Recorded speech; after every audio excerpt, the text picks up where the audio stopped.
Robocop, le flic le plus badass des années 80. La cyber-réponse du capitalisme à ces saloperies de punk vandales et surtout aux pauvres. Je vous emmerde avec vos 40 millions. Mais aussi une des plus violentes satires de notre société qui se veut toujours valable aujourd'hui, si ce n'est encore plus. Privatisation des services, surconsommation, déshumanisation, médiatisation de la violence, militarisation du système de la police, tout y passe. Robocop a beau être sorti en 1987, le cynisme délirant de Paul Verhoeven était déjà bien là, et son film en déborde de partout. On verra, c'est un film qui a reçu le même genre d'accueil que son Starship Troopers, considéré comme de la propagande fasciste par certains, et comme satire anticapitaliste par d'autres. Aujourd'hui, Robocop a beaucoup évolué, et d'une certaine manière, il n'a pas changé du tout. Il parle de ce qui fait de nous des humains, de jusqu'où les mégacorporations sont capables d'aller pour faire du profit, mais c'est aussi, tout simplement, un super western et un thriller d'action où un homme tente de retrouver son humanité arrachée en dégommant des hors-la-loi et des cols blancs corrompus avec l'agilité d'un tank. Après une suite de films hautement critiqués, des séries passées inaperçues et des projets au potentiel énorme qui ont été avortés, le chemin de cette saga cultissime est malheureusement pavé de déceptions. Si le premier film est incontestablement un monument du cinéma, on ne peut pas dire qu'il ait trouvé une suite ou une adaptation à son égal. Et le dernier gros projet concernant le fameux policier cyborg est un jeu vidéo qui se lance dans un parti pris extrêmement risqué. D'ailleurs, on a eu la chance de jouer à Robocop Rock City avant la sortie officielle grâce à Nacon. Ce sont les éditeurs du jeu qui sponsorisent cette vidéo pour qu'on vous en parle, et on va pas mâcher nos mots pour vous dire ce qu'on en pense. C'est donc avec passion qu'on vous parlera de l'héritage de cette saga à son point culminant, et si vous souhaitez en savoir plus, sachez qu'on sera en stream juste après à 21h pour débriefer de l'analyse de la saga avec vous. On va donc s'intéresser à l'intégralité de cette saga et essayer de comprendre pourquoi Robocop est resté aussi absent de nos écrans. C'est ce qu'on va tenter de découvrir aujourd'hui. Alors armez votre auto-neuf et préparez votre 6000 SUX parce qu'aujourd'hui on va parler de Robocop.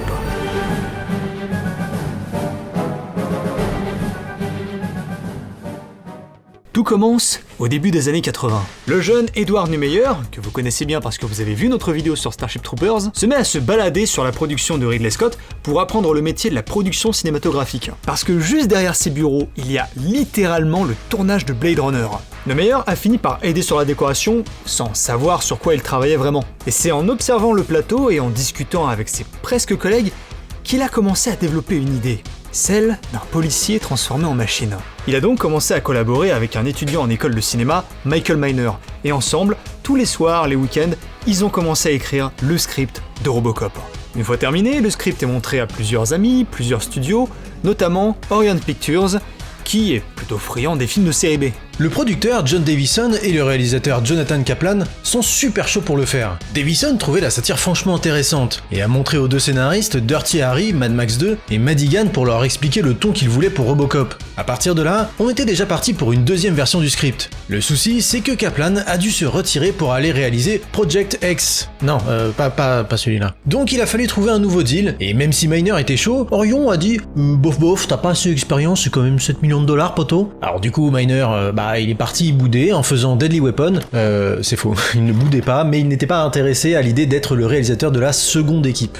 Du coup, le poste a été proposé à pas mal de monde, qui apparemment aurait refusé à cause du titre. Et c'est bien parce que Robocop est devenu un monument du cinéma qu'on respecte ce titre, parce qu'en vrai ça fait vraiment turbo nanar Robocop. Oh là là, un chroniqueur il dit du mal de Robocop ouais. Donc on a Monte Hellman, qui va quand même travailler dans la seconde équipe pour réaliser une bonne partie des scènes d'action, tandis que Alex Cox et David Cronenberg refusent tour à tour le rôle de réalisateur. Et en vérité, même Verhoeven refuse le script. 2 fois! La première fois, c'était après avoir lu la première page en disant que c'était vraiment horrible. La deuxième fois, c'était un peu plus tard en disant qu'il ne comprenait vraiment pas la satire. C'est finalement sa femme qui l'a poussé à vraiment s'intéresser au script et qui l'a convaincu qu'il passait à côté de quelque chose. Ce qui est intéressant en rétrospective et vis-à-vis de Starship Troopers également écrit par Edward Neumeyer, c'est qu'on voit clairement que le ton satirique de ces films vient du scénariste avant tout. Neumeyer a eu un rôle extrêmement important dans ce que sont devenus ces films. Ne sous-estimez donc jamais l'importance d'un scénariste. Apparemment, la scène qui a finalement attiré son attention était celle du retour de Murphy dans son ancienne maison. Du coup, il voulait en faire un film plutôt sérieux, et premier degré. Pour mieux expliquer le ton qu'il espérait, Neumeyer lui a filé plein de comics, notamment un qui va forcément faire clic chez vous, Judge Dredd. À partir de là, Verhoeven demande quelques modifs, et notamment une romance entre Murphy et Lewis. Et je sais pas ce que Miner et Neumeyer ont écrit, mais ça a clairement convaincu Verhoeven que c'était pas du tout une bonne idée, ils sont même carrément revenus à la version précédente. Et côté casting, ça n'a pas été facile. Il a fallu 6 mois pour trouver notre Robocop. Arnold Schwarzenegger a été considéré pour le rôle puisqu'il sortait de Terminator, qui venait aussi de chez Orion Pictures. Le problème, c'est qu'il était trop costaud pour le costume. Et il était dit qu'il aurait sûrement juste ressemblé à un gros bonhomme Michelin. Du coup, on a pu en voir d'autres passer. Tom Béranger, Armand Assante, Keith Carradine, Michael Ironside ou encore Rutger Hauer. Ils ont tous refusé à cause du casque qui recouvre une trop grande partie du visage. C'est donc Peter Weller qui a sauté sur l'occasion de travailler avec Paul Verhoeven. Ce dernier a d'ailleurs été sélectionné pour son menton.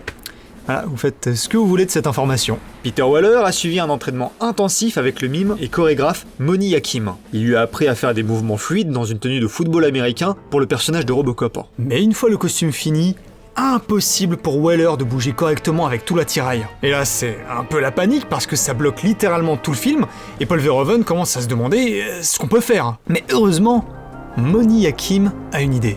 Il propose de prendre un week-end dans un entrepôt pour travailler une nouvelle façon pour Weller de bouger, donc excite les coudières et les pièces d'armure qui bloquent trop les articulations. Il décide donc de carrément partir sur des mouvements saccadés et beaucoup plus robotiques. Il montre ça à Verhoeven qui trouve ça nickel et banco. Du côté du personnage Dan Lewis, on a finalement un personnage que Verhoeven voulait donc ne pas sexualiser et il a donc demandé à l'actrice de prendre un comportement un peu plus masculin. Nancy Allen a donc dû se couper les cheveux 8 fois, hein.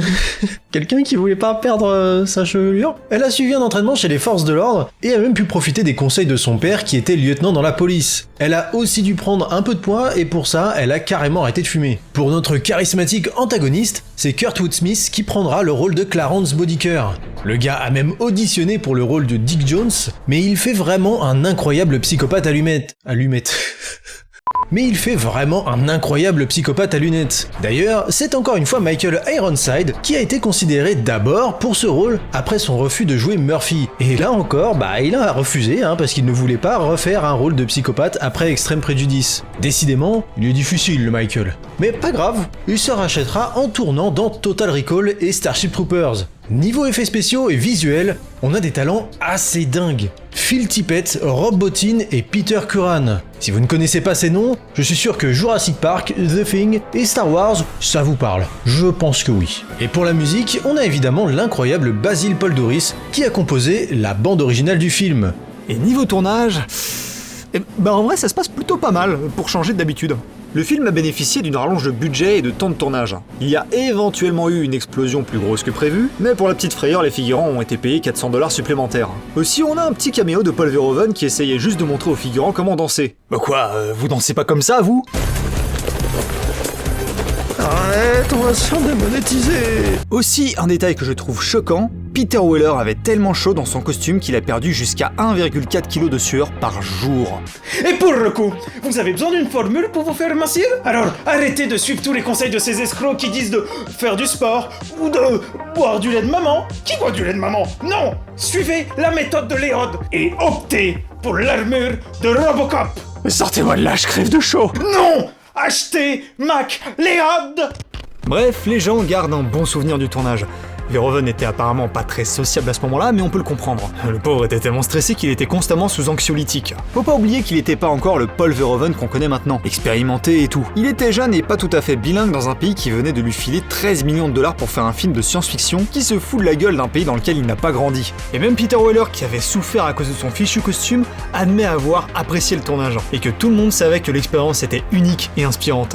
Et franchement, il fallait avoir une énorme confiance en ce projet, parce que si ce film n'avait pas réuni autant de talent, Robocop serait peut-être devenu un film bis complètement oubliable. Personnellement, de mon côté, je tiens à vous faire une confidence. Avant cette vidéo, je n'avais vu que le premier film par bribes, dont je n'avais aucun souvenir, et le remake. Je n'ai donc aucun réel attachement avec la franchise, et je l'ai vraiment découverte que cette année. Je les ai donc vus en totale découverte, sans le prisme de la nostalgie et sans vraiment d'a priori, malgré qu'on parle quand même d'une des plus grosses franchises de la science-fiction de tous les temps. Donc, pour ce qui est de l'histoire, on va vous résumer ça. On vous laisse le timecode pour sauter les spoilers si jamais vous ne l'avez jamais vu. Mais sinon, regardez-le si c'est pas encore fait par le trône, puis revenez voir cette vidéo. Dans un futur proche, genre 1989, Alex Murphy est un petit officier de police assez standard. Oui bon, selon les standards du cinéma américain évidemment. Parce que sinon il serait juste raciste avec 20 kilos de plus. Arrête.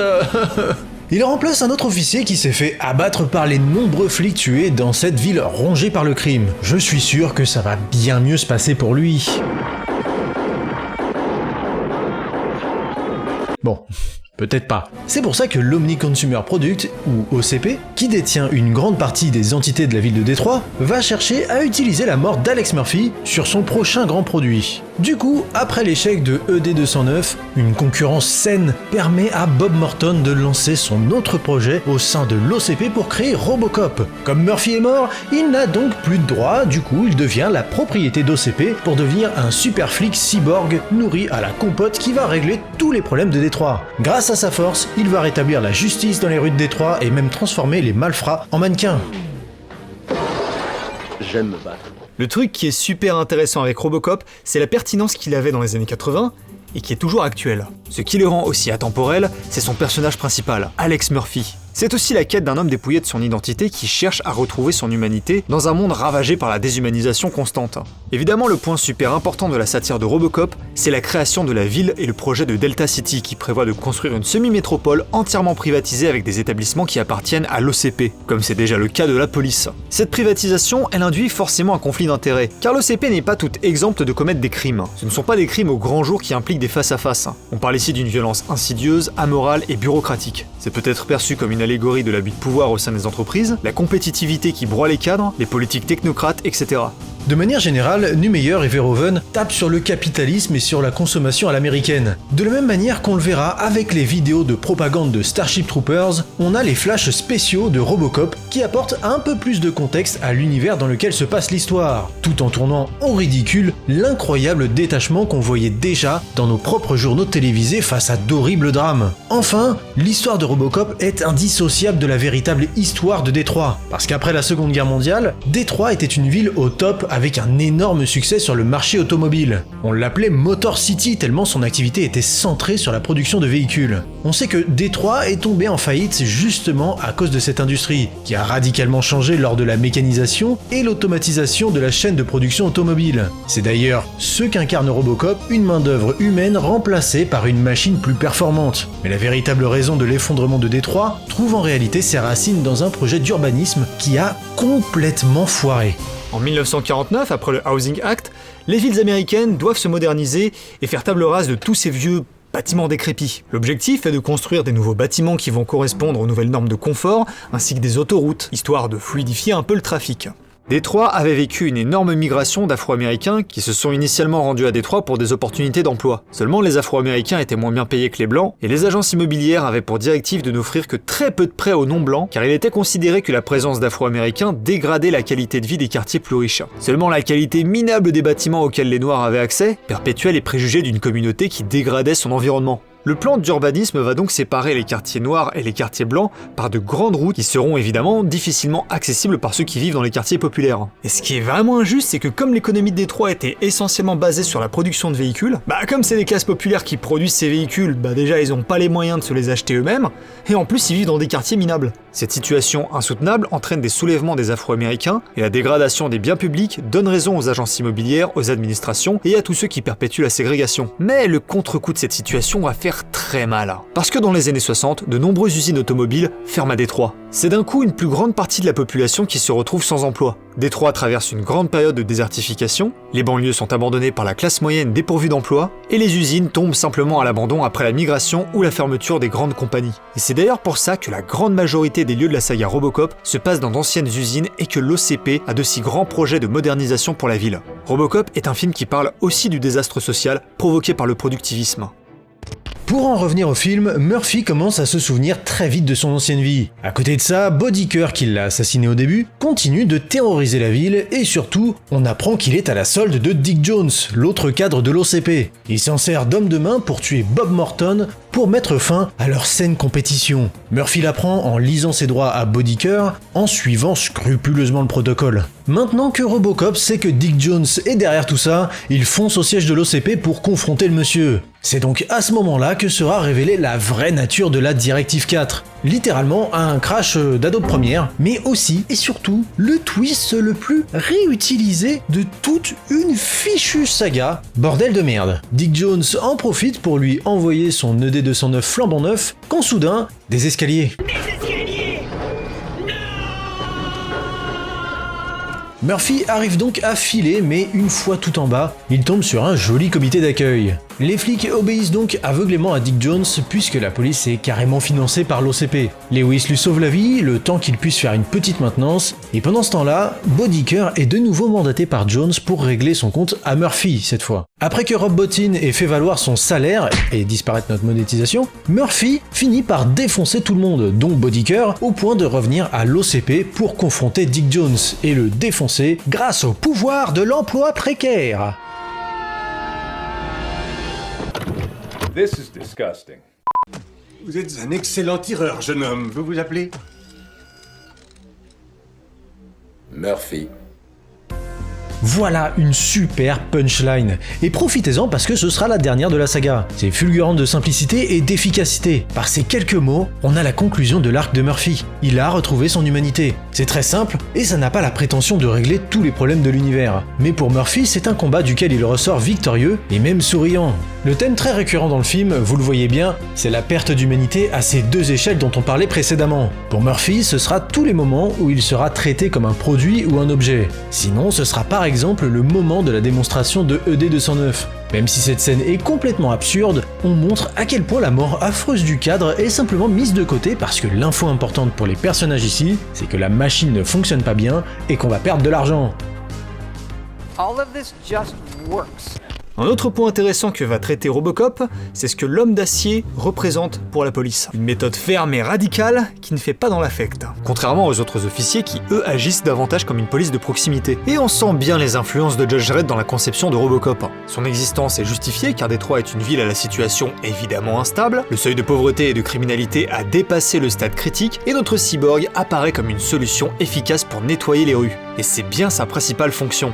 Nettoyer les rues de la pègre pour que l'OCP puisse bâtir son utopie libéraliste. Robocop n'a donc aucun pouvoir face aux têtes pensantes qui transgressent les lois et changent les règles du système en leur faveur pour passer entre les larges mailles du filet de la justice. Notre super flic traite les symptômes, mais pas la maladie qui dévore véritablement Détroit. Pour reprendre l'exemple de la Bopé qu'on avait évoqué dans notre vidéo sur Judge Dredd, cette force de frappe est effectivement efficace pour contenir les problèmes de gang, mais pas pour agir sur les problèmes de corruption et de détournement de fonds qui entretiennent cette disparité sociale. Si la corruption et les inégalités persistent, voire empirent, le problème ne sera jamais réglé. Robocop n'a même pas la prétention de dire que les épreuves traversées par le héros vont aider à améliorer la société. Pire que ça, Murphy est même félicité par l'instigateur d'une grande partie des problèmes de la ville, le directeur de l'OCP. Robocop, c'est également le triste symbole d'une police qui peut être contrôlée par un gouvernement ou même par une compagnie privée. Il est employé pour servir les projets de l'OCP qui a un grand plan d'urbanisme, mais aucun sens en ce qui concerne l'application de la justice. Donc cette police qu'incarne Robocop n'est efficace que dans le contexte où elle sert une autorité et non une idéologie telle que la protection de la population. Aujourd'hui, plus que jamais, on parle énormément des abus de la police, mais également des conditions de travail désastreuses pour les représentants des forces de l'ordre. Si Judge Dredd incarnait bien cette image clivante de la figure policière sur l'entièreté de sa saga, Robocop parvient à le faire en un seul film. Tous les policiers sont motivés par leur vision de faire de Détroit une ville plus sûre, et le film nous montre plusieurs figures différentes de policiers pour nous montrer un large spectre dans l'environnement des gardiens de la paix. Aujourd'hui, il faudrait sacrément être de mauvaise foi pour ne pas voir à quel point ces thématiques sont toujours d'actualité. On pourrait même dire qu'on se rapproche de plus en plus de cette caricature. Je crois qu'on a même fait pire. That was good. Coconut, yes, yes, yes, yes, yes, yes. Bad, amazing. Flash spécial! 2 chasseurs d'armes ont été aperçus en provenance de la frontière nord. Ils auraient volé les dernières copies des films Robocop et se seraient enfuis vers le sud. Les esclavagistes de Crésusville sont à leur trousse, mais nous ignorons ce qu'ils vont faire de ces précieux films. Peut-être prévoient-ils de les détruire pour nuire à notre belle ville de Crésusville, ou de faire une soupe avec. Quoi qu'il en soit, on se retrouve sur la chaîne d'information de MacLeod pour plus d'informations et de MacNews. Mais tout d'abord, une coupure pub dans 10, 9, 3... et... bon, tant pis.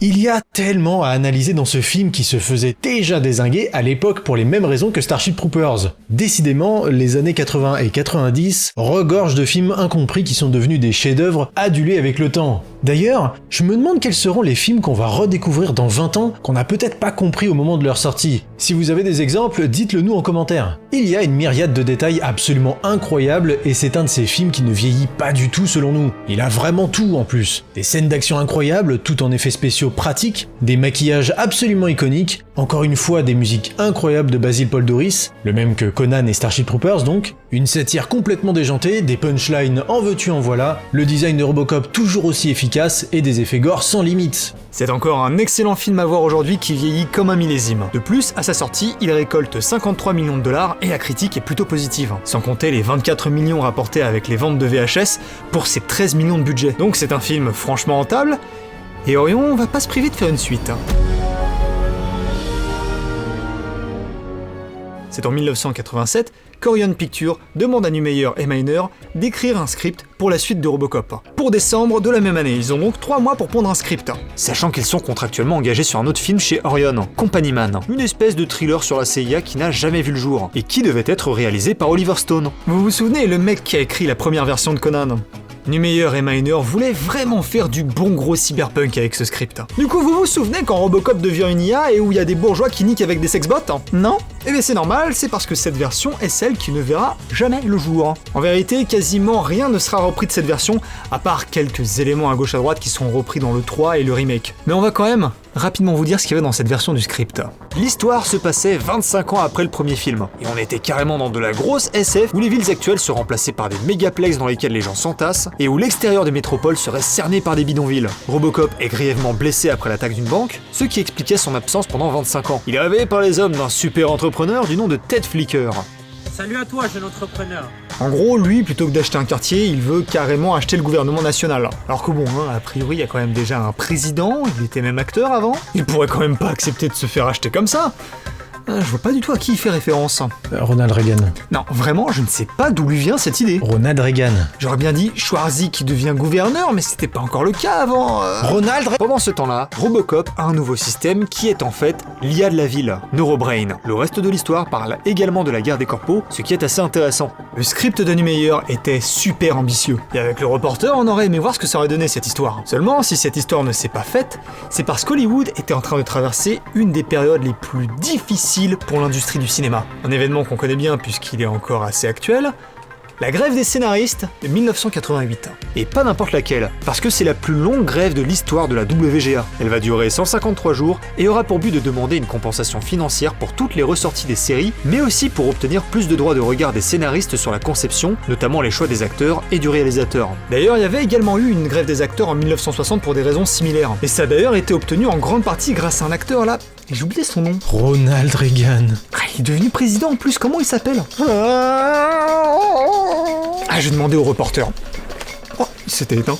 Forcément, le problème que ça va poser pour Orion Pictures, c'est que le script sera bloqué à ce point. Et comme Oliver Stone ne peut plus travailler sur Company Man, et bah du coup, Neumeyer et Miner n'ont plus vraiment d'obligation auprès d'Orion Pictures. Et en bon gars, Neumeyer il va quand même recommander 2 auteurs de bande dessinée pour prendre sa place. Et ces auteurs ne sont nul autre que les charmants et pacifistes Alan Moore et Frank Miller, qui sont en vrai des plutôt bons choix pour écrire un script Robocop. Le premier refuse en disant qu'il ne fait pas de film, mais Miller est carrément chaud et part sur un nouveau script qui se voulait beaucoup plus sérieux et beaucoup plus sombre. Et cette histoire avait un humour beaucoup plus noir que satirique. Malheureusement, ça va un peu se perdre avec les réécritures. Miller donnera tout de même vie à sa version du script dans la série de bande dessinée Robocop une décennie plus tard, et on se rend compte qu'il aurait été également très ambitieux à filmer, avec de très nombreuses scènes de fusillade, ou encore une Anne Lewis qui est beaucoup plus sexualisée, même si elle reste un personnage tout aussi puissant et autonome. Mais surtout, les scènes illustrées sont ultra violentes, ce qui n'est pas un scoop venant du créateur de Sin City. D'ailleurs, il a même droit à un petit caméo dans le rôle d'un chimiste.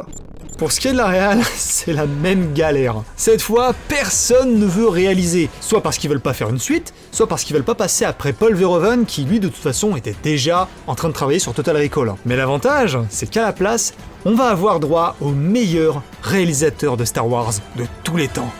J.J. Abrams. Je déconne, c'est bon ? Personne n'a fait de crise cardiaque? Évidemment, c'est donc Irving Kershner qui a réalisé l'Empire contre-attaque qui va s'occuper de faire la suite de Robocop.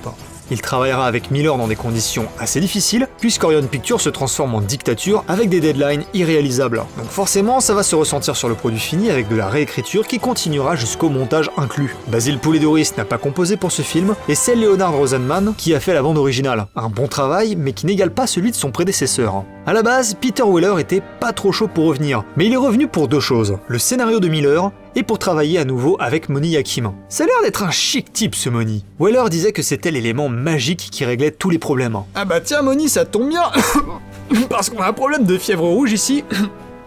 Tu veux pas venir faire ton truc magique là? Sinon, Nancy Allen revient pour le rôle de l'officier Lewis, et on retrouve aussi le CEO du premier film, Daniel O'Hurley. Et globalement, le tournage se passe pas trop mal. Quelques soucis avec Orion, forcément, et des avis mitigés sur les méthodes de Kirchner qui est très perfectionniste, mais efficace. Sinon, globalement, le tournage se passe bien. Mais alors, qu'est-ce qu'il raconte, ce Robocop 2? Eh ben franchement, c'est assez intéressant comme prémisse. Certains éléments du script original reviennent même un peu. Un peu après les événements du premier Robocop, la ville de Détroit est en faillite et se trouve endettée auprès de l'OCP. Pour ces derniers, la situation est idéale parce que s'ils n'arrivent pas à payer, l'OCP pourra juste saisir toutes les propriétés publiques et littéralement racheter le gouvernement de Détroit. Et pour rallier l'opinion publique, mais aussi justifier de foutre des machines partout dans la police, ils vont flinguer les salaires et les retraites des flics puisqu'ils étaient déjà financés par l'OCP. La police va donc faire grève et la criminalité va forcément monter. Murphy et Lewis ne font pas grève et font donc des descentes à deux, puisque ça se passe super bien habituellement. Dans la ville, il y a notamment une nouvelle drogue qui circule, la nuke. J'ai cru comprendre que ça s'administrait comme ça. On fait donc connaissance avec le nouveau baron de la drogue, Kane. Non, pas lui, ni lui d'ailleurs. Il est accompagné de Hobb, un gamin de 12 ans, littéralement un petit malfrat qu'on essaye de nous faire passer pour le plus efficace des lieutenants de Kane. Il est évidemment absolument insupportable et on veut juste le voir crever, quelles que soient les tentatives de nous faire croire que « Oh, mais c'est un petit enfant, en fait, hein, il sait pas le pauvre !» Ah, et regardez, c'est Frank Miller. Qu'est-ce que c'est que cette chienlit?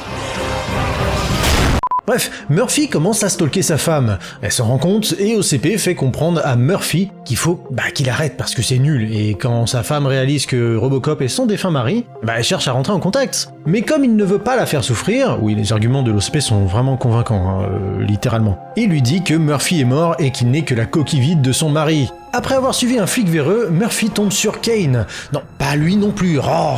Et il finit par se faire avoir parce qu'en fait, comme ça se passait mal à deux, forcément ça ne pouvait que mieux se passer à un. Lorsqu'il se fait embusquer, il perd sa main comme dans le premier film, avant de se faire mettre littéralement en pièces de nouveau. Les vilains le découpent et le foutent dans un chronopost, donc déjà livré n'importe comment sur une fourchette de 8 heures et son carton protégé. Il est réparé mais cette fois par fax qui demande que Robocop soit plus gentil et plus assertif. Ces nouvelles directives sont désastreuses et ça va lui permettre de faire son projet à elle en montrant que Robocop c'est has-been. Alors, je comprends la motivation, mais les méthodes de cette meuf, c'est Lovecraftien, tellement c'est pas humain comme démarche. Bon, tout ça en plus, ça va donner lieu à des séquences absolument lunaires. Vous êtes en état d'arrestation. Vous avez le droit de garder le silence. Tout ce que vous direz pourra être retenu contre vous par les autorités judiciaires. Du coup, pour se débarrasser de quelques lignes de code, je sais pas, vraiment, la technologie dans ce film, elle fonctionne sur les mêmes bases que les orques de Warhammer, Murphy trouve un transformateur et se fout un énorme coup de jus, et voilà, plus de directives. Ce qui motive les officiers à ne plus se battre pour leurs droits et à aider Robocop à choper Kane. Kane est blessé et finit chez l'OCP qui va littéralement l'éteindre et le rallumer. Il finira donc en modèle 3D des années 80 dans un gros robot franchement stylé en vrai. Bionicle, each set sold separately. Ensuite, comme on le voyait au début, la ville est endettée. Du coup, la solution que Hobb, oui, le gamin de 12 ans, trouve, c'est de payer la dette de la ville en échange d'un laissez-passer pour le nuke. L'OCP la prend et envoie Mecha Kane pour tout défoncer. Robocop se pointe et trouve Hobb. Il est en train de mourir. Oh non, oh pauvre petit père.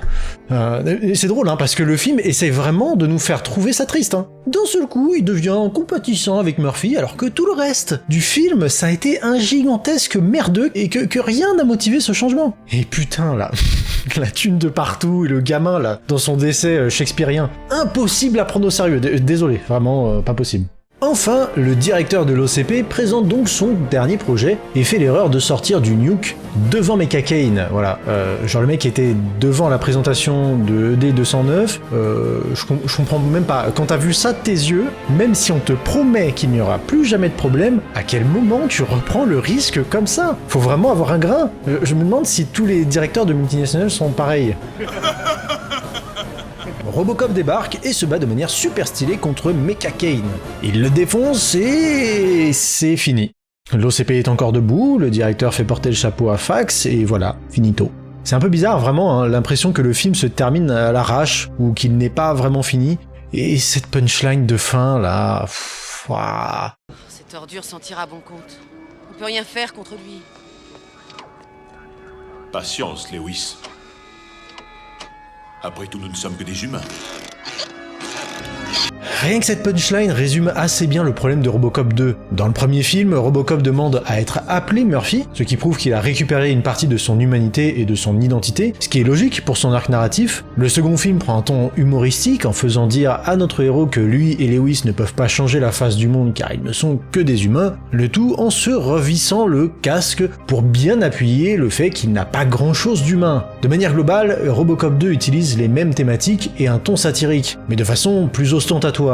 Par exemple, le film parle de la grève des policiers, de la corruption des gouvernements, des dérives scientifiques, de la ségrégation, du puritanisme et autres. Mais il ne s'en sert que pour faire des situations burlesques qui n'ont pas de réelle importance dans le récit, et qui, en plus, n'explorent aucune de ces thématiques comme le faisait le premier film. Cette punchline finale est donc juste une blague sans substance puisqu'elle n'est rattachée à rien de consistant par rapport au parcours de Robocop. C'est dommage parce que la dernière réplique du premier film avait un réel impact. Ça laisse forcément un petit goût amer, d'autant plus qu'il y a de très bonnes idées dans Robocop 2, notamment la grève des policiers qui fait écho au film original. On a aussi toute une discussion sur le rôle de la ville qu'on sentait carrément absent dans le premier film. C'est intéressant de voir le bras de fer qui se joue entre la ville et l'OCP. On se rend compte que finalement, entre le flic ripou qui accepte l'argent de la pègre, le maire qui est prêt à traiter avec des criminels pour reprendre le contrôle de la ville, ou encore les 3/4 de l'OCP et leur complot. Tout le monde est pourri et prêt à mettre ses principes de côté pour obtenir un peu plus de pouvoir. C'est même super intéressant de voir que cette histoire de ville en crise est officiellement ce qui est arrivé à Détroit qui s'est déclaré en faillite en 2013.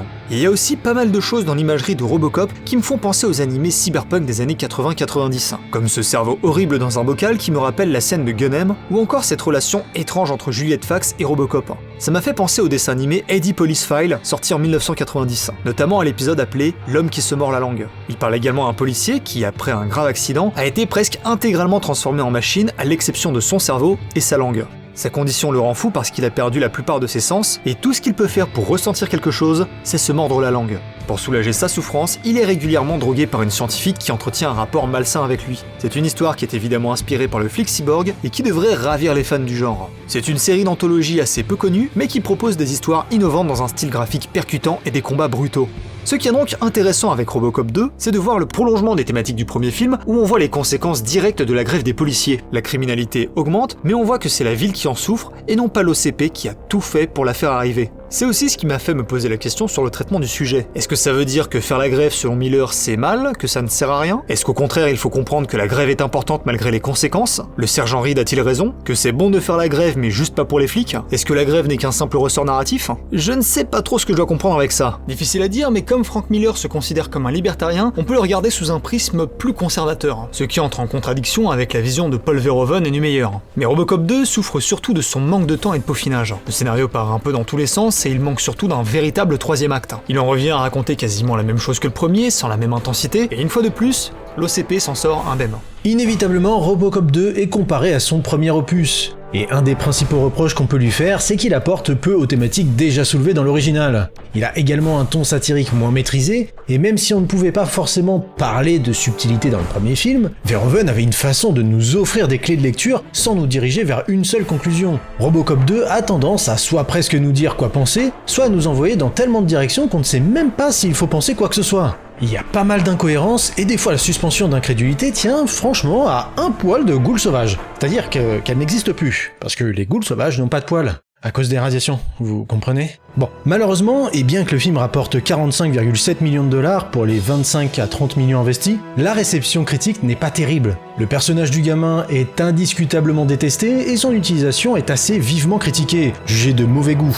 Les thématiques réutilisées du premier film n'apportent que peu à la discussion et l'histoire en elle-même ne fait pas l'unanimité, notamment à cause du retour de Murphy à l'état de machine et sa soudaine perte d'humanité retrouvée à la fin de l'original. Ça s'expliquera notamment par le fait que Kirchner voulait absolument explorer cet aspect de Robocop. Quel est l'impact de la technologie sur un symbole de la société et comment il serait utilisé par des entités pour leur propre profit? Le souci, c'est que ça contredit un peu la conclusion du premier film. Robocop 2 sera rapidement catégorisé comme étant une parodie du premier Robocop. Personnellement, j'aurais bien voulu en savoir un peu plus sur le culte de Kane, mais j'aurais surtout aimé que Lewis soit plus importante. C'est un des persos les plus cool de la franchise, et j'ai vraiment le sentiment que dans cet opus, elle est sous-utilisée. Et ça, c'est franchement con. Flash spécial, nous avons perdu la trace des voleurs d'art qui ont réussi à passer la frontière sud avec les films Robocop. Et c'est un terrible coup pour Crésusville et sa réserve d'art à vendre. Mais heureusement, ces clochards n'ont pas les moyens d'exploiter ces films. Nous enverrons notre meilleure solution armée pour arrêter ces individus. Moi je vous le dis, restez connectés aux chaînes d'information de MacLeod pour plus de MacNews.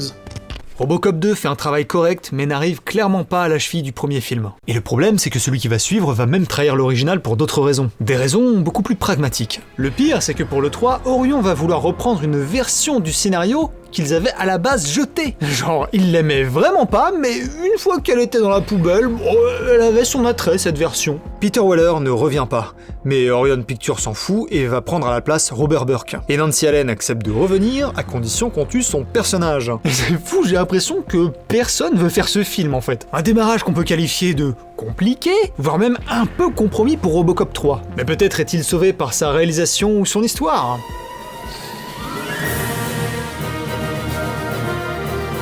Robocop 3 s'ouvre sur l'événement qui a été teasé depuis le premier film, la destruction des quartiers populaires de Détroit pour construire Delta City. C'est donc le gros bordel et on fout tout le monde dans des bus. Les forces de sécurité privées de l'OCP font un gros ménage, mais jugent important de séparer les enfants des parents. Pour une expulsion, c'est un peu louche, mais admettons. C'est donc comme ça qu'on voit notre héroïne, Nico, une gamine qui est super douée avec les ordinateurs. Elle pirate aussi bien les ordinateurs que Midjourney avec les artistes, elle est donc séparée de ses parents et réussit à s'enfuir. Puis elle se met à les chercher dans les décombres, alors que, elle les a vus partir dans un bus, Elle est sauvée par des résistants qui vont faire leur première action anti-OCP, c'est-à-dire attaquer un entrepôt d'armes gardé par une grille et un robot piratable par commande ChatGPT. Heureusement, pour la police, ils reçoivent l'alerte d'une intrusion lors de la destruction de la porte en bois de l'entrepôt. Genre la grille à l'entrée et le D209, pas de soucis, mais la porte en bois, là, non, c'en est trop. Du coup, plein de flingues et un jetpack de Chekhov. Au moins, c'est l'occasion de retrouver notre cyberflic préféré qui décide que les impôts doivent vraiment servir à quelque chose. Je veux dire, je peux pas croire qu'il le fait pas exprès. Il avait besoin de démolir le parking. Puis c'est quoi ça? Il y a encore des portières, des fenêtres. Allez, on va lui accorder ça, parce que l'entrée est cool et qu'il se bat contre des cyberpunks MDR. T'entends ça, Cyberpunk Edge Runners? C'est un autre mot pour dire cyberpunk. Tu veux en être un? Évidemment, il les défonce tous de manière assez cool, et d'ailleurs j'en profite pour faire un crochet là-dessus, mais s'il y a bien un truc constant dans les films Robocop, c'est que c'est un véritable défilé pour les fans d'armes trop bizarres et introuvables. Les fans de Keltec quoi, vous vous reconnaîtrez, bande de mutants. Le patron de l'OCP qu'on a connu est mort, aka l'acteur en avait rien le cul, mais la société s'en sort avec l'aide d'une mégacorp japonaise. On se retrouve donc dans un cyberpunk plus extravagant qui résonne beaucoup avec cette époque où le Japon était à la pointe de la technologie. On a donc Kanemitsu, c'est son nom, qui se présente comme une ombre menaçante et qui dirige indirectement l'OCP. Franchement, avec cet opus, on se rend bien compte que Robocop passerait crème dans Cyberpunk 2077. Lewis part rejoindre Murphy en exprimant très vocalement l'absence de gilet pare-balles, ce qui vraiment aurait pu être traduit en non, t'inquiète, il faut que j'aille mourir. De son côté, Murphy se rend compte qu'en fait, les résistants, ils sont pas si méchants, juste pas très discrets. On y rencontre le méchant de l'histoire, le chef de la sécurité de l'OCP, Mac Daggett. Du coup, Robocop et Lewis veulent les protéger contre les forces de sécurité. Nous ne bougerons pas. Si vous voulez entrer là-dedans, il vous faudra nous tirer dessus. Ah, quel dommage qu'elle n'ait pas pris son gilet. Murphy cherche donc à la venger, mais c'était sans compter sur le retour de la Directive 4. Yes, il s'agirait de désinstaller ce truc à un moment. Les résistants embarquent Robocop et font appel au professeur Lazarus pour enfin effacer cette fichue Directive 4. Mais vous verrez, c'est pas encore fini. Finalement, un des résistants est en fait un capitaliste collabo qui mène les gars de l'OCP jusqu'à eux. On a une scène spectaculaire avec l'intervention des forces de sécurité, avec cette magnifique descente en rappel tout à fait réglementaire, aussi nous dans Ready or Not. Arasaka, Kanemitsu, a même envoyé son propre robot ninja pour défoncer Murphy dans le combat le plus éclaté que j'ai jamais vu. Plus tard, la gamine sauve Lazarus des mains de l'OCP, et ensemble, elle remplace la propagande de l'OCP par un message expliquant à la population que c'est eux les méchants. Sans déconner. Du coup, la police veut plus travailler, et la milice, pas assez nombreuse, va donc faire appel aux cyberpunks pour s'en prendre aux résistants. Logique. Ça part donc sur un combat tout à fait respectable avec des criminels qui marchent au milieu d'un boulevard avec un char derrière eux. Heureusement, Robocop arrive avec son jetpack de Chekhov fait pour vendre des jouets et fait basculer la bataille à lui tout seul. Il fonce même jusqu'à l'OCP pour tuer McNuggets qui outrepasse un peu ses fonctions. Dans 15 secondes, tout ce qui existe dans les 20 km à la ronde sera complètement atomisé. Maintenant nous sommes morts, grosse conne! Il se rebat de manière super naze contre 2 automos et boum, explosion de l'étage des méchants spécifiquement. Enfin, Saburo Arasaka se pointe en personne pour dire que l'OCP c'est des bolos et que Robocop il est quand même respectable. Du coup, Murphy dit encore une punchline qui montre que la prod n'a pas compris Robocop. Mes amis m'appellent Murphy. Vous appelez-moi Robocop. Cette punchline revient un peu aux sources du premier film, cette fois-ci en créant une distinction entre l'homme qui sert la population et le policier qui fait régner la loi. Ce qui est logique puisque le film met plus d'emphase sur un conflit entre la population et la police. Comme la police était généralement bienveillante dans les premiers films, c'est la Réhab qui représente une version moins conciliante de la police et directement aux ordres de la compagnie et institutions gouvernementales. Avant de s'attaquer au problème, il faut tout de même reconnaître que ce Robocop a de véritables atouts. Déjà, Basil Polidoris est de retour pour le plaisir de nos oreilles. Robocop 3 est même assez cohérent dans son évolution vis-à-vis du premier film et propose d'excellentes idées. La tentative de Murphy de reconnecter avec des humains et son instinct paternel, la progression de l'histoire de Delta City, les améliorations technologiques dans l'univers, le retour de la critique des mégacorporations et notamment un vrai propos sur les gens qui travaillent dans ces firmes et dans lesquels mettre fin à ces jours sous la pression est presque une norme. J'aime aussi beaucoup le fait que le Otomo soit un méchant proactif dans la traque des rebelles et pas juste un outil pour un combat final. Ou encore que Robocop projette l'image de sa femme et de Lewis à travers celle du docteur Lazarus. On peut quand même apprécier le choix de Robert Burke qui a vraiment une voix et une apparence assez proche de celle de Weller et le travail qui a été fait au maquillage pour lui faire ressembler à l'acteur d'origine. Au risque de ne pas être très original, le détail que je trouve le plus intéressant de cette saga, c'est les robots Otomo qui sont une allusion à la montée en force des Japonais sur le marché des hautes technologies. L'arrivée des robots Otomo peut aisément être comparée au déclin du Fordisme et à l'arrivée du toyotisme. Si le Fordisme est une méthode de production qui a connu ses heures de gloire aux États-Unis, c'est bien cette pratique précisément qui est à l'origine de la faillite de Détroit. Les usines américaines et les différentes compagnies qui pratiquent le Fordisme avaient une méthode de travail à la chaîne et qui construisaient des pièces facilement réplicables en masse afin d'anticiper une forte demande. La structure hiérarchique est parfaitement compartimentée, chaque travailleur reste dans son domaine d'expertise et voit son salaire valorisé en fonction de son ancienneté. Cette méthode permettait initialement de produire facilement en grande quantité. Le problème, c'est que les Japonais avaient également besoin de se reconstruire après la Seconde Guerre mondiale, et ils se sont donc inspirés du Fordisme pour créer leur propre méthode de production. Le toyotisme reprend globalement la structure du Fordisme, mais avec un raisonnement plus optimal. Les pièces ne sont plus produites en masse, mais selon la demande du marché, afin d'éviter le gâchis de main-d'œuvre ou de ressources. Désormais, les employés sont multicasquettes, ils peuvent assurer plusieurs fonctions, ce qui leur donne plus de poids auprès des cadres. Le problème, c'est que cette méthode supprime des postes et encourage la concurrence en entreprise. Ajoutons à ça l'automatisation des tâches avec les machines qui réduisent drastiquement le nombre d'employés nécessaires, et le toyotisme se retrouve avec des produits de meilleure qualité et conçus avec seulement la moitié des effectifs. Face à un tel marché, Détroit, qui était extrêmement dépendant de l'ancienne méthode de Ford, a dû voir son économie s'effondrer. Tout son modèle économique s'est cassé la gueule. Les usines et entrepôts n'étant pas adaptés pour les nouvelles méthodes de production, elles ont été fermées en masse, laissant un nombre effarant de sans-emploi dans la ville. Détroit ayant beaucoup moins d'activité, elle génère également moins de revenus, et le service public se retrouve sans budget, ce qui entraîne une dégradation du mode de vie, une hausse de la criminalité, et une perte totale d'attractivité pour les compagnies qui refusent de s'installer dans une ville en faillite. C'est donc ce que représente ce combat, la victoire temporaire de l'industrie japonaise sur le marché américain. Il y a donc plusieurs départs de thématiques très intéressantes, mais qui n'arrivent pas à s'interconnecter. Aucune de ces histoires ne va assez loin, et le film pêche sur des aspects assez basiques. La mise en scène est très cartoonesque, et le fait d'en faire un film tout public lui enlève toute subtilité, ce qui soustrait la violence et lui donne un aspect très niais. Il n'y a plus vraiment de propos sur l'humanité ou notre rapport au progrès, et même s'il y a un début de relation père-fille entre Murphy et Nico, ça ne dit pas grand chose si ce n'est que Murphy cherche à avoir une famille de substitution. En fait, Robocop 3 va subir le même traitement que Conan le Destructeur. Le studio se dit que si on le rend tout public, ça fera plus de personnes pour aller le voir. Bah oui Einstein, tout public ou pas, si ton film il est naze, y a pas plus de gens qui vont le voir. Surtout quand tu engages Frank Miller pour l'écrire. Frank Miller, vous avez vu Sin City ? C'est quand même pas le gars que t'engages pour écrire un Disney, hein ? Bon, bon.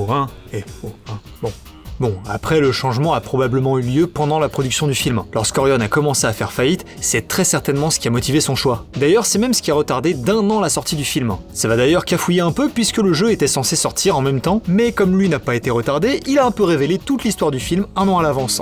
Pour en venir à ce dernier, les chiffres parleront d'eux-mêmes. Bon, c'est facile de faire l'inspecteur des travaux finis et de pointer les mauvaises décisions une fois qu'elles ont été prises. Mais selon Orion, il semblerait que la majorité des fans de Robocop étaient des enfants. D'où leur décision, mais bon, ça reste difficile à vérifier. Frank Miller expliquera par la suite que c'était clairement pas une de ses meilleures expériences. Autant sur le 2 que sur celui-ci finalement.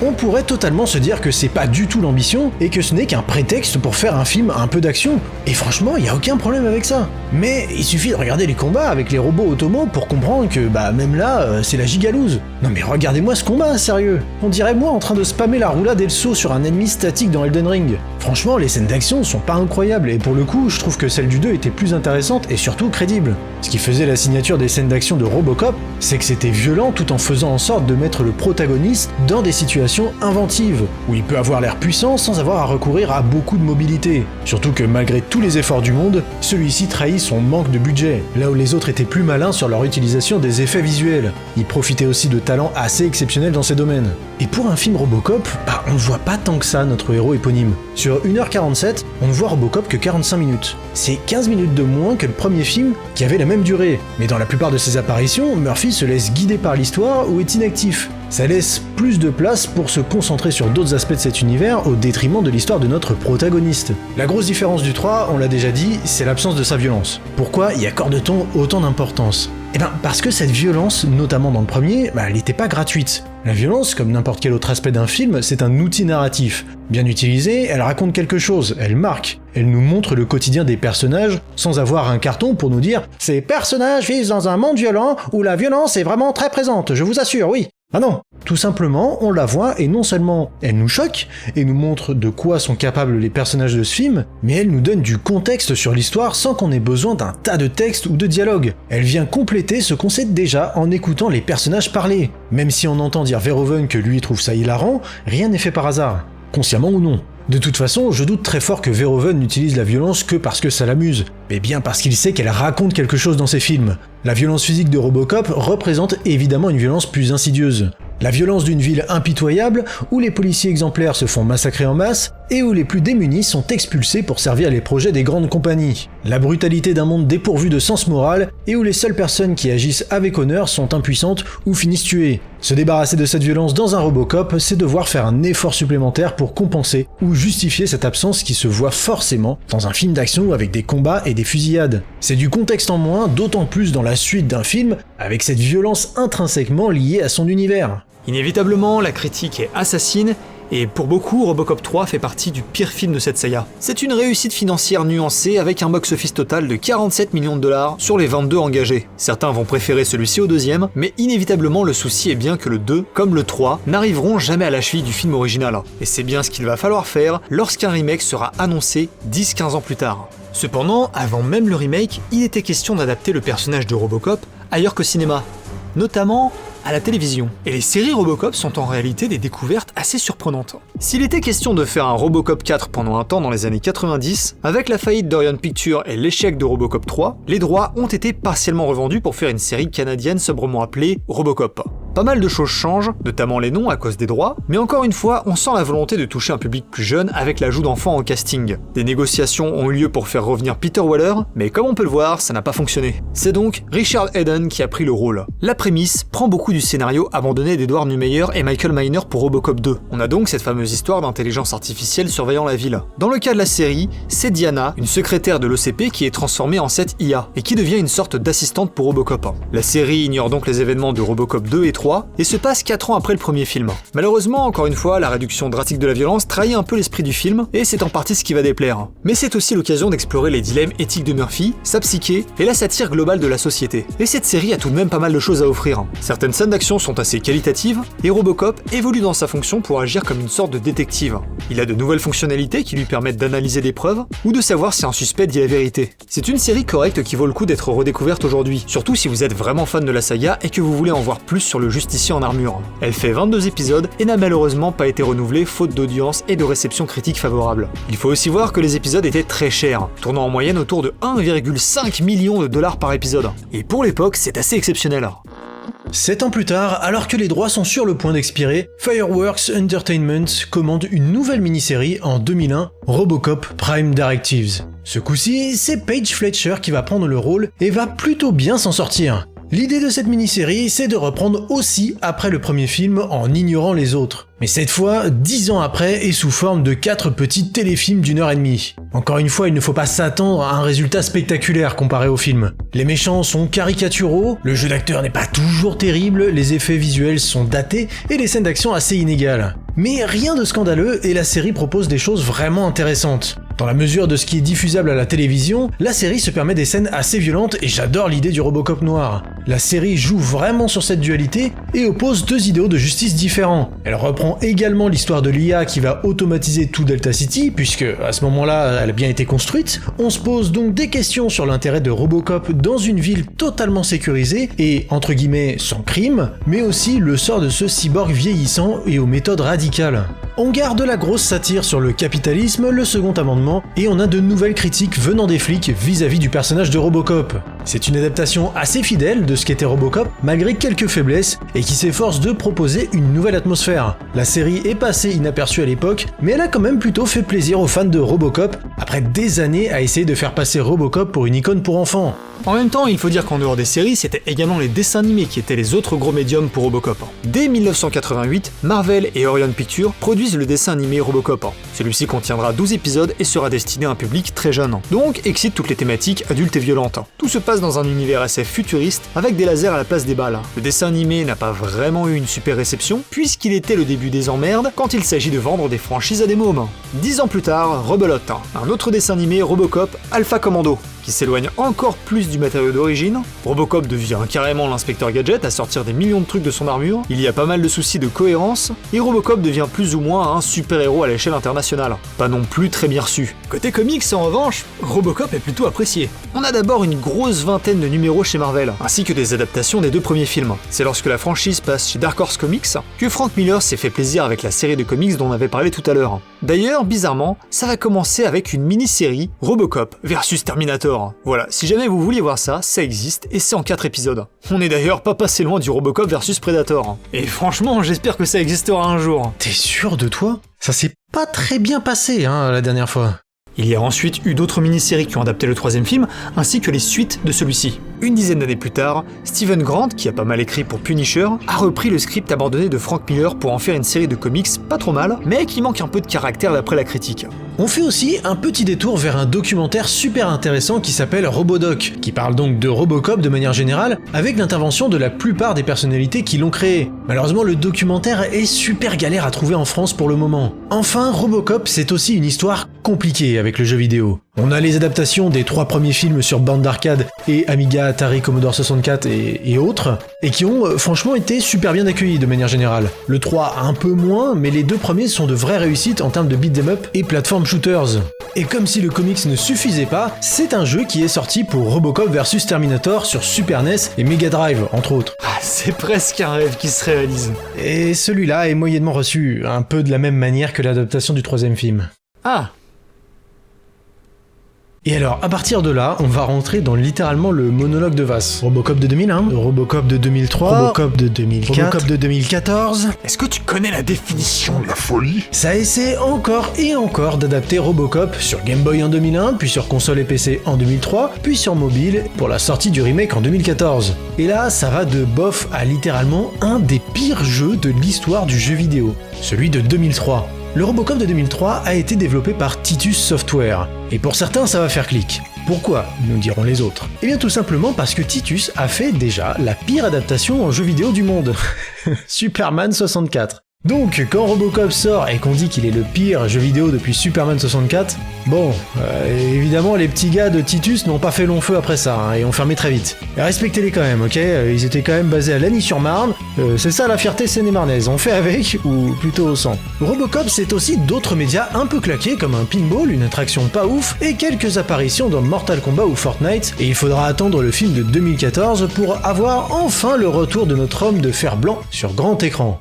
Désormais, sous la coupe de MGM, il est question de faire un remake du premier film Robocop. Et pour ça, c'est nul autre que Darren Aronofsky qui est choisi pour la réalisation, ainsi que David Self à l'écriture qui nous a pondu l'excellent scénario des Sentiers de la Perdition. Le film était censé sortir en 2010, mais a été pas mal repoussé pour des raisons de planning, puis finalement, ce sont de gros désaccords artistiques qui vont finir par apparaître entre Aronofsky et la MGM. On a donc carrément un changement de réal et de scénariste, puisque c'est Ed Neumeyer qui va revenir. Ce qui est en vrai plutôt une bonne nouvelle. Pour remplacer Aronofsky, c'est José Padilla qui va être choisi. Bien qu'on aurait été curieux de voir un Robocop du monsieur, José Padilla reste un super réalisateur qui nous a sorti les deux films Troupe d'élite qui parlent de la Bopé. Ce sont d'excellents films avec le désormais reconnu Wagner Moura qu'on a vu dans Narcos, et dont Padilla était également producteur sur la série. Aronofsky voulait faire un film dont il aurait gardé le contrôle. Donc évidemment, si la MGM cherche un petit réalisateur étranger, c'est parce qu'il cherche un yes man. Un mec qui va simplement dire oui à tout ce que la production va lui demander. Mais ça ne se passera pas exactement comme ça.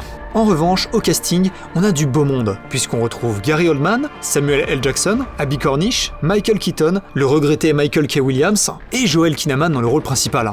En 2028, on a été encore un peu trop optimiste sur le progrès technologique, mais les Américains vont toujours faire chier les gens chez eux, donc on reste quand même les pieds sur terre. Les machines d'Omnicorp font le boulot de peacemaking mieux que ces cons de Marines, mais chez eux, non, ils en veulent pas des machines. Les machines qui tuent, c'est pour les étrangers, chez nous c'est non. Pas besoin de machines quand on a le second amendement. C'est vraiment intéressant comment l'introduction montre les US utiliser cette violence automatisée à l'étranger, mais malheureusement on n'en fait pas grand chose et le PG-13 se sent ici. On découvre par la même occasion Novak qui sera donc l'équivalent des flashs spéciaux un petit peu moins subtils du premier film, mais qui servait à nous mettre du contexte. Sauf que là, littéralement, le titre nous raconte ce qui se passe dans le scénario qui ne peut pas être montré ou alors qui paraphrase ce qu'on vient de voir. On découvre ensuite notre Alex Murphy flambant neuf qui est dans la police depuis un moment et qui veut agir vite et tout seul parce qu'il sait qu'il y a des flics ripoux. Et c'est vrai qu'on peut lui accorder ça parce qu'au moins on sait pourquoi il se jette tout seul dans la gueule du loup. Ça a au moins une explication.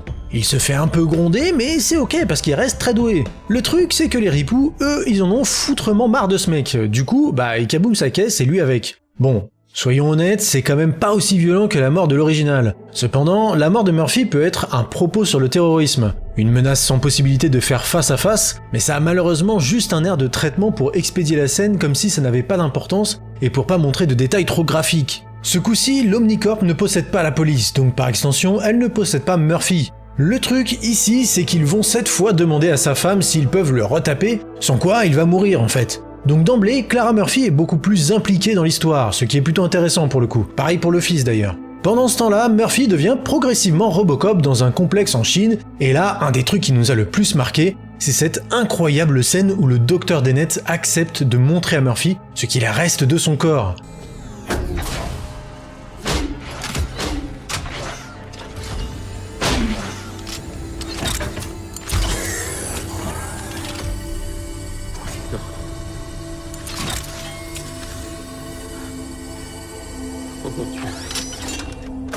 Oh mon Dieu. Oh mon Dieu, il reste plus rien. Ce plan est absolument terrifiant. Ce qu'il pose comme question, la terreur qu'on peut partager avec Murphy, pour moi, ce plan résume l'ambition et le potentiel qu'avait le film. Rien qu'avec ça, on peut se poser la question de qu'est-ce que ça signifie être humain ? Qu'est-ce que notre corps a à voir avec notre humanité ? Est-ce qu'on est toujours humain sans 90% de notre corps ? Est-ce que notre cerveau abrite notre conscience ou notre humanité ? Ce qui est génial, c'est que la question initiale était également celle que proposait le premier film, mais avec des problématiques différentes et d'autres questions qui en découlaient. C'est pour ça que c'est si frustrant, parce qu'en prenant un axe différent, ce remake partait vraiment bien et arrivait à s'émanciper de l'œuvre originale tout en respectant ce qui avait déjà été fait. Malheureusement, comme on le disait tout à l'heure, en dehors de cette séquence très cool, l'acte 2 et 3 ne font pas grand chose pour progresser dans cette thématique, et n'offrent pas de réflexion autour de ces questions pourtant super pertinentes aujourd'hui. Et donc là, la séquence de réhabilitation, elle va prendre beaucoup plus de temps que dans le premier film. Déjà parce que sa famille joue un rôle important, mais aussi, et par extension, parce qu'il n'a pas perdu son identité à ce moment. Il est toujours Alex Murphy et donc toujours un humain. Le premier acte du film parvient à être assez émouvant quand on suit la rééducation de Murphy. On a vraiment l'impression de suivre l'histoire d'un infirme qui perd l'usage de son corps et qui a peur d'affronter le regard de sa famille. Il finit par s'entraîner en tapant sur des robots, mais comme il est trop lent par rapport à eux, ils lui font le coup du petit frère avec la deuxième manette sur un jeu solo. En gros, c'est l'armure qui fait tout, mais le type dedans il croit que c'est lui qui gère de fou. Cruel. Quand il poursuit sa réintégration dans la police, il lui fait une crise à cause du nombre de données qu'il assimile sur les crimes en cours et à cause du choc post-traumatique de l'explosion. Donc les scientifiques mettent carrément sa personnalité dans une petite boîte qu'ils ferment le temps qu'il fasse la présentation devant la presse. Bon, là clairement ça la fout mal devant la famille, mais pas grave, il attrape un tueur dans le public, comme ça. Ça montre que ça en valait la peine, non ? Dans le deuxième acte, on traite Robocop comme un produit et on pense que c'est d'ailleurs pour ça qu'il a été designé avec cette armure au style très convenu. Alors c'est plus personnel ce coup-ci, mais je suis vraiment pas fan du design des armes et des armures dans celui-là. Oui, l'armure fait plus moderne et c'est plus logique, mais on perd aussi tout le charme et l'originalité de cette armure qui était pensée comme une voiture à la base. Là, je la trouve un peu commune et même si ça a été déjà pas mal évoqué à l'époque, on sent effectivement le passage de Batman The Dark Knight dans le côté modernisation, tacticulisation de l'armure. Il lui manque plus que les oreilles et la cape. Le pire, c'est qu'au début, il a l'armure bleu-gris qui rend franchement pas mal. Puis ils te font le changement en meeting pour passer l'armure en noir. C'est un non pour moi. En plus, ils font ça en se moquant du précédent design qu'ils considèrent comme trop daté. C'est comme si en regardant cette scène, on assistait à la réunion de pré-production du film au moment où ils ont choisi le design de l'armure. Pareil en ce qui concerne le pistolet emblématique. Là, il utilise un petit peu de tout et finalement, il n'y a rien qui est vraiment mémorable dans son arsenal. Qu'on l'apprécie ou pas, ce Robocop est littéralement un produit de marketing. Sa création a avant tout été motivée par le besoin de prouver que les machines pouvaient remplacer les policiers humains, et son efficacité sur le terrain n'est qu'un argument de vente pour Omnicorp. Bon, en tout cas, il est enfin paré, on l'envoie taper des vrais méchants. Le truc, c'est que Clara, elle trouve pas ça super que son mari soit en fait un peu juste une machine. Pour l'instant, tout ça sert juste à montrer au gouvernement que les robots, c'est cool, et qu'il faut les laisser opérer dans le pays. Là, la petite douille avec Robocop, c'est que techniquement, le type dedans est censé prendre ses propres décisions. Oui, bien sûr. Et que la main qui opère le flingue est bien humaine. Comme si aux US, le problème, c'était les mains. Pour ce qui est de l'histoire de la main, si c'est un clin d'œil au bras de Murphy encore valide, qui est jeté à la poubelle par l'OCP dans le premier film, c'est aussi un super moyen de montrer le cynisme de l'Omnicorp. Ce qui est intéressant, c'est qu'on voit qu'ils l'ont gardé pour respecter la loi, mais que sans ça, la main serait sûrement aussi partie à la poubelle. Retour donc sur cette histoire de flic corrompu, puisqu'il finit malgré tout par retrouver ses émotions, on va voir Murphy confronter l'équivalent de Clarence Bodicker, Valon, le gangster qui a commandité son assassinat et...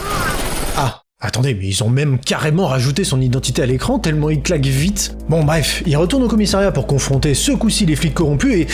Oh, mais laisse-moi finir mes phrases s'il te plaît. Bon bah au moins il va pouvoir confronter la commissaire qui était derrière tout ça et... Ouais, forcément. À un moment, ça commence à devenir prévisible, fallait y attendre, un Robocon. Murphy est donc ramené dans son dock de recharge, sauf que cette fois, c'est pour le détruire en douce. Le docteur Dennett en a assez de ses conneries et l'aide donc à s'enfuir pour qu'il puisse casser la gueule à Omnicorp tout entier. Il est aidé par Lewis et se bat contre des ED-209 en CGI tout naze, et même pas il tombe dans les escaliers, super décevant. Il arrive sur le toit, là où Sellars détient la famille de Murphy en otage tout en attendant un hélicoptère, mais là, vous le voyez venir, eh oui, bah oui, la directive 4, bah oui, en fait. Sauf que bon, contrairement à avant, la directive 4, là, elle est aussi efficace que la fin de version d'essai de WinRAR, donc il le tue quand même, et les agents de sécurité, là, à côté, ils se demandent, qui va signer leur chèque, visiblement. Enfin, on ne termine pas sur une punchline, merci, mais sur Samuel Jackson dans son propre rôle. Le fait que cette espèce de fils de... ne soit pas en train de purger la peine qu'il mérite au fond d'un pénitencier fédéral est un énorme tas de crottins de cheval, fumant et dé... On apprécie sincèrement ce que proposent les deux premiers tiers du film, mais le troisième acte est vraiment décevant. Les enjeux deviennent manichéens au possible, simplifiés et tristement peu inspirés. Et c'est vraiment frustrant quand on voit ce que ce film était capable de donner dans son premier acte. Donc, comment ça se passe niveau critique ? C'est assez compliqué parce que, contrairement à la plupart des remakes, le Robocop de 2014 n'est pas foncièrement mauvais. Pour le reporter et moi, il est même mieux que Robocop 2 et 3. Il y avait une vraie volonté de repenser ce qu'était Robocop et de moderniser son propos. On a une nuance de la satire incarnée par le docteur Dennett et soutenue par le gouverneur Dreyfus. Ces personnages démontrent une certaine mesure dans l'utilisation non contrôlée des nouvelles technologies puissantes mais aussi dangereuses. Et Dennett nous montre surtout les bienfaits de cette technologie utilisée à bon escient lorsqu'on le voit pour la première fois. Évidemment, c'est ce qui va à l'encontre du propos du premier film, mais c'est une nouvelle façon d'aborder la thématique que je trouve plutôt bienvenue. D'ailleurs, si dans le film de 87 l'absence de la famille de Murphy est volontaire, j'aime beaucoup l'emphase qui est mise sur le retour de Murphy dans le remake, qui ressemble d'ailleurs davantage à ce que Padilla propose dans sa filmographie, qui est beaucoup plus proche de l'humain, et beaucoup plus concentré aussi sur le ressenti des personnages. On a le temps de se mettre dans ses bottes et de ressentir son anxiété et le malaise qui se crée une fois qu'il retourne à la maison. La scène est d'ailleurs assez touchante, jusqu'à ce qu'on lui dise de se remettre au garage pour se recharger comme une Renault Zoé. C'est typiquement une situation similaire à Terminator Renaissance, avec une vision très forte pendant les premiers stades de la production, mais où de nombreux remaniements ont fini par altérer le résultat final. On vous met le lien de la vidéo si ça vous intéresse. La plupart des nouvelles idées ne sont pas assez développées. Elles ne font que gratter la surface de thématiques super intéressantes. Concrètement, c'est un de ces exemples où on peut imputer ses raisons à l'intervention intempestive du studio, ce qui est vraiment triste. José Padilla a même carrément dit que c'était la pire expérience de sa vie, que 9 sur 10 de ses idées étaient constamment rejetées et qu'il devait se battre pour tout et pour rien. Il a tout de même cherché à apaiser les studios lorsque cette discussion est devenue publique, en disant qu'il était tout de même satisfait du résultat, mais bon, ça l'a bien refroidi de revenir chez Hollywood. Autre gros souci avec ce Robocop, c'est qu'il manque franchement d'humour et de satire, comme l'a précisé d'ailleurs Verhoeven. C'est assez marrant quand on sait que c'est lui qui voulait faire de Robocop une histoire beaucoup plus sérieuse à la base. Mais au moins il s'est rendu compte de son erreur et a permis à Neumeyer et Miner de s'amuser avec leur version du script. Ici, on est sur un film qui se prend vraiment très au sérieux. Et finalement, pourquoi pas? Le fait que ce Robocop soit réalisé au premier degré est une piste extrêmement intéressante, mais ça nous reconnecte à un autre problème, l'absence de violence. Oh shit, here we go again. Et ouais, mais on va pas se répéter, c'est finalement le même problème que pour Robocop 3 et les séries télé. Ce coup-ci, comme le remake se prend vraiment au sérieux, mais qu'il ne prend aucun risque pour montrer de la violence, ou parler de sujets controversés comme pouvait le faire le premier film, ça donne vraiment la sensation qu'il est très édulcoré et dépourvu de message. En fait, personne ne paraît véritablement menaçant dans ce film. En tout cas, pas autant qu'un Clarence Bodicker, ou que le Robocop de Peter Weller dans le film original, puisqu'on sait que ce que les gens peuvent subir ne sera jamais véritablement impactant. En tout cas, les scènes d'action n'offrent jamais de réelle tension comparée au film original. Et malheureusement, le film se plante quand il essaie de reproduire ce que faisait le premier film, qui lui avait une plus grande liberté d'approche. Par contre, c'est lorsqu'il essaie de proposer des choses différentes que le remake montre vraiment son potentiel. Globalement, le film a quand même généré 242 millions de dollars, pour les 100 à 130 millions investis. C'est clair qu'on n'est pas sur les mêmes échelles, mais ça reste une réussite financière correcte malgré la critique globale plutôt moyenne. C'est donc un dernier film au résultat assez mitigé pour les fans. Mais au cas où vous ne le saviez pas, un autre Robocop devait être réalisé par notre réalisateur favori, Reporter et moi. Un des meilleurs réalisateurs dans le domaine de la science-fiction qui aurait largement eu les épaules pour réaliser un film Robocop. J.J. Abrams. Non, je déconne. Bon, J.J. Abrams, on t'aime, mais il y a 2 Star Wars en trop dans ta carrière. Non, il y avait bien un réalisateur qui était parfait pour réaliser le Robocop suivant. Et il faut absolument qu'on vous parle de ce projet démentiel qui était Robocop Returns. En 2018, c'est nul autre que Neil Blomkamp qui annonce avec fierté qu'il va réaliser le nouveau film Robocop et qu'il sera basé sur le scénario d'origine du deuxième film de Neumeyer et Miner. Cette annonce était extrêmement réjouissante pour les fans de Robocop, ainsi que ceux de Neil Blomkamp. De tous les réalisateurs populaires, il est de loin le meilleur choix pour traiter cette saga, car il a un style très proche de celui de Verhoeven dans le cadre de l'ASF. Ses films sont cadencés par des scènes d'action gore, des effets spéciaux hautement maîtrisés en ce qui concerne les êtres mécaniques, et il a même prouvé qu'il maîtrise un certain art du décalage avec la série de courts-métrages à la fois affreuse et géniale Cooking with Bill. Il n'a aucun scrupule à ridiculiser des gouvernements comme dans Bad President, ou à mettre en scène des compagnies de scientifiques sadiques comme dans Capture. D'ailleurs, Chappie est en quelque sorte un reflet de Robocop. Dans ce film, on suit l'histoire d'une police mécanisée, dont le protagoniste est gravement accidenté lors d'une mission de routine au début du film. L'efficacité relative de la police pousse un ingénieur à proposer sa version d'une machine plus létale, qui sera évidemment le boss final de notre héros. La différence majeure entre Robocop et Chappie, c'est que Chappie découvre son humanité là où Robocop tente de la retrouver, et les fréquentations sont parfaitement opposées. Robocop est entouré par des scientifiques, des officiers de police et des représentants véreux de l'OCP qui cherchent à faire valoir ses qualités en tant que machine utilitaire. Il va affronter des punks et des criminels, alors que dans Chappie, c'est l'inverse. Ce sont les punks qui éduquent le robot en vue d'en faire un caïd et un être sensible, capable de liens familiaux. Le film illustre également la compétition interne dans les industries, parle d'une ville qui subit un véritable problème de criminalité, et propose un point de vue inventif sur le détail sublime qui fait de nous des humains. Neil Blomkamp a donc des thématiques qui collent parfaitement avec l'univers et le ton employé par Verhoeven. Seulement, si vous suivez le travail de Blomkamp, vous savez qu'il est également suivi par une malédiction qui l'empêche de réaliser les films qu'il souhaite. Le film Halo produit par Peter Jackson, annulé à cause d'un désaccord entre ce premier et Microsoft. Alien 5 avec Sigourney Weaver, annulé par Ridley Scott. District 10, constamment reporté. Et c'est malheureusement le même destin qui frappera Robocop Returns. Le réalisateur sud-africain s'est donc complètement dissocié du projet pour aller réaliser son petit film d'horreur qui s'appelle Démonique, un film fauché réalisé pendant le confinement. Neil Blomkamp n'a donc pas pu proposer sa vision de Robocop. Ceci dit, comme le dernier film était une réussite financière, il n'est pas impossible qu'un jour on voit une suite sous forme de film ou de série. Ed Neumeyer a confirmé qu'une série était en cours de production et que celle-ci parlerait d'un jeune Dick Jones et de l'avènement de l'OCP. Même après toutes ces années, le justicier de métal continue de faire rêver et d'inspirer des projets ambitieux, notamment dans le jeu vidéo. Ce qui nous amène au gros costaud du jour, Robocop Rock City. Et là, tout de suite, en termes d'ambition, c'est pas la même chose, croyez-moi. Pour commencer, on avait de gros doutes sur le parti pris d'avoir un héros qui se déplace lentement. Et en tant qu'amateur de FPS bien bourrin à la Doom, ça inquiète pas mal d'imaginer un jeu divertissant si on se déplace à la vitesse d'un robot aspirateur. Second point sur lequel on avait des suspicions, c'était l'histoire. Qu'est-ce que Rock City va raconter? Est-ce que ça respecte le canon de l'histoire de Robocop? Et surtout, est-ce que ça respecte l'identité de cette saga dans tous les détails qu'on a évoqués juste avant? On va d'ailleurs pas s'attarder sur les bugs parce que déjà il n'y en a pas tant que ça, en tout cas rien de bloquant, et ces coquilles sont probablement liées à la version moins récente qu'on a eue. Donc vous risquez de ne pas en avoir autant que nous. Il faut savoir que le jeu est développé par Taion, le studio polonais qui a déjà réalisé Terminator Resistance, qui a reçu une réception critique moyenne de la part des journalistes, mais excellente de la part des joueurs. Ce projet a été fait sous la supervision de la MGM, afin de contrôler l'utilisation de la licence, et Peter Weller est venu lui-même interpréter Alex Murphy. Le fait qu'il ait accepté parle de lui-même quant à la crédibilité du projet déjà.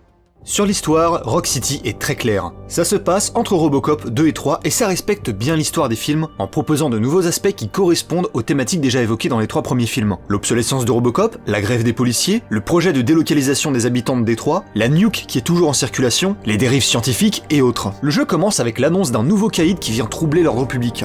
On ne va pas vous spoiler le jeu, mais sachez que cet antagoniste marche très bien dans cette histoire et il suit un archétype de méchant qu'on voit pas mal dans les années 90. Parmi les nouveaux sujets, le jeu explore le point de vue des citoyens de Détroit qui manquait à l'ensemble de la saga pour le coup. On avait un peu le point de vue des révolutionnaires dans le 3, mais pas des gens normaux comme les commerçants et différentes victimes de crimes. Ici, on est bien plus au contact de ces personnages, et le jeu a une dimension sociale beaucoup plus forte. L'aspect de la stabilité émotionnelle et psychologique de Robocop était également un point qui était très poussé dans le premier film et son remake.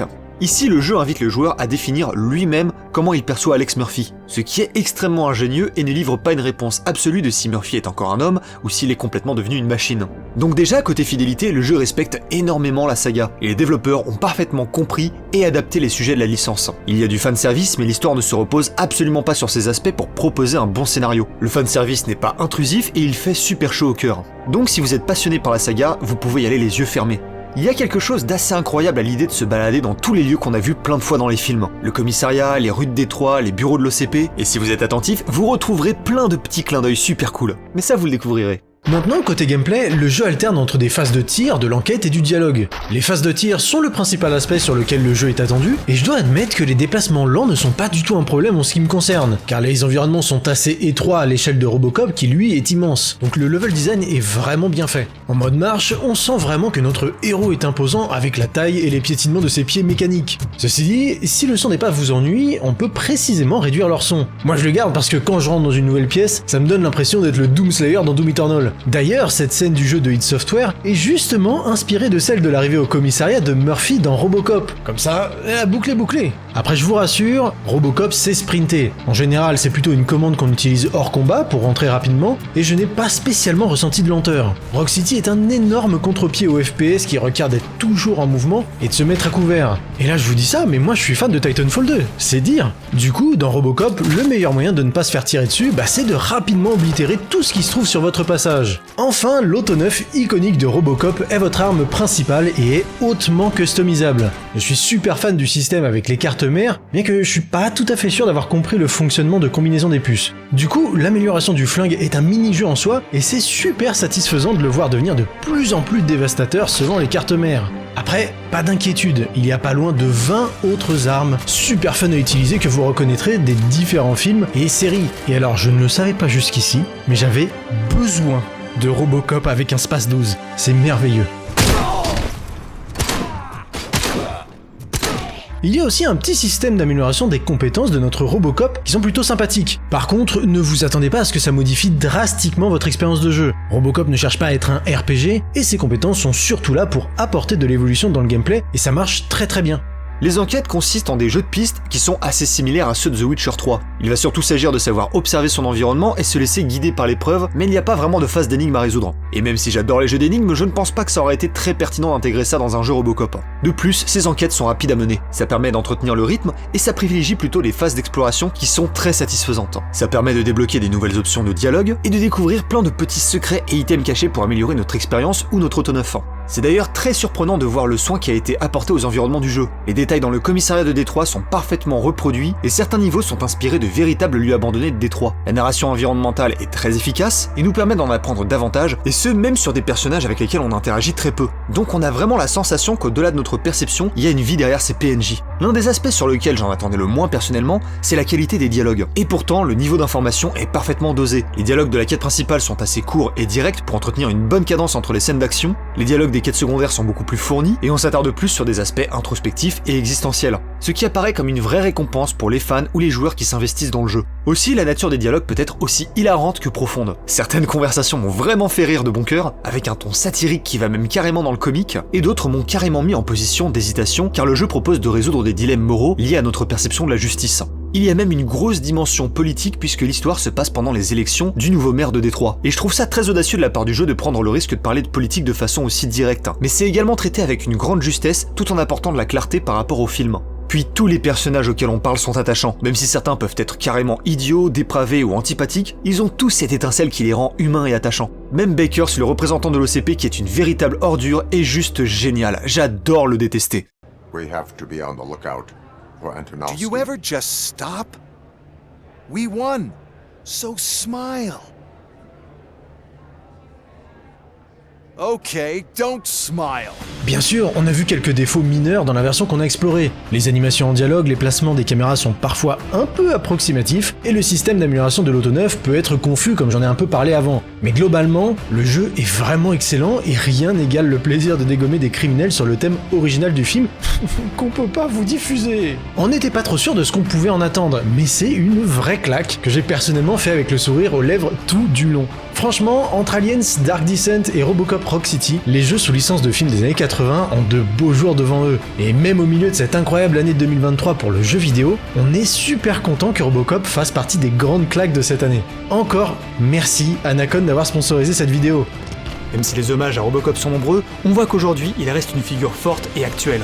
C'est un personnage qui était super pertinent il y a 30 ans et qui l'est encore plus aujourd'hui. Autant dans ses thématiques liées à la police, au corporatisme, à l'intelligence artificielle, la valeur humaine sur le matériel ou encore à la corruption et aux médias. Merci à tous d'avoir suivi cette transmission, chers survivants. On espère qu'elle vous a plu. Pensez à soutenir notre travail sur Tipeee ou ici sur YouTube si vous le pouvez. On est aussi très présent sur notre Discord, sur Twitch et sur notre Twitter, alors n'hésitez pas à nous faire un petit coucou là-bas. On se retrouve bientôt pour une prochaine transmission. Salutations, chers survivants. Salut! Fin de transmission.